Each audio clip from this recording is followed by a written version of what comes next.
Alright, video number 3 on this 1970 280 SL. I could never get the evacuation in the microns down below 1400 microns after shutting off, stabling out. I even triple flushed it with nitrogen. I got it was settling up to 17. After I did a few nitrogen sweeps, I got it down to 13, 14, right around in there, and it just would not go below there. This thing is so badly moisture contaminated that even if I left it on the vacuum pump overnight, I could not get it down. The oil is milky white, looks like mayonnaise. When I open up the high side into there, you just have a white cloud of mess. It just looks like mayonnaise, and super moisture contaminated.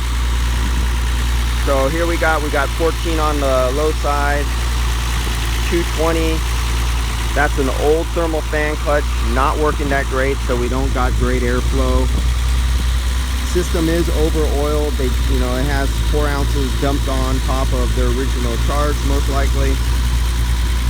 And if I got 49 degrees coming out of the dash right now, if I put the idle up to 1800 RPMs, I get 47 degrees coming out of the dash.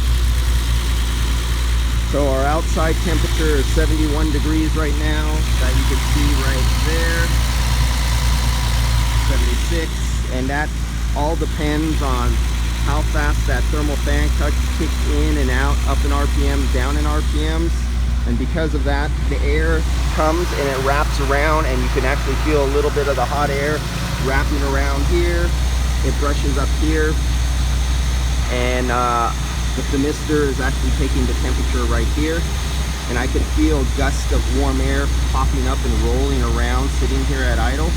The outside temperature is actually only 64 degrees, and so that 77, 78 degrees is just air coming from under the engine compartment, giving you a false reading of wrapping around. This is where a large fan sitting in front blowing over the condenser helps.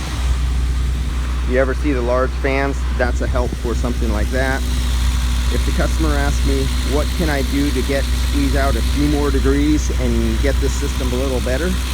Well, the expensive route would be completely flushing out all the oil in the system and starting brand new over with new oil, replacing the expansion valve, because if you're going to open it up to flush it, expansion valves do go out of calibration over the years.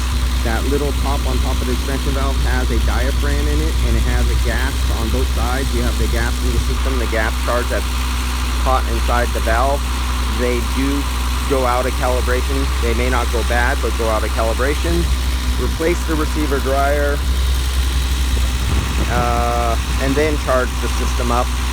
That would be the only thing I could think of doing.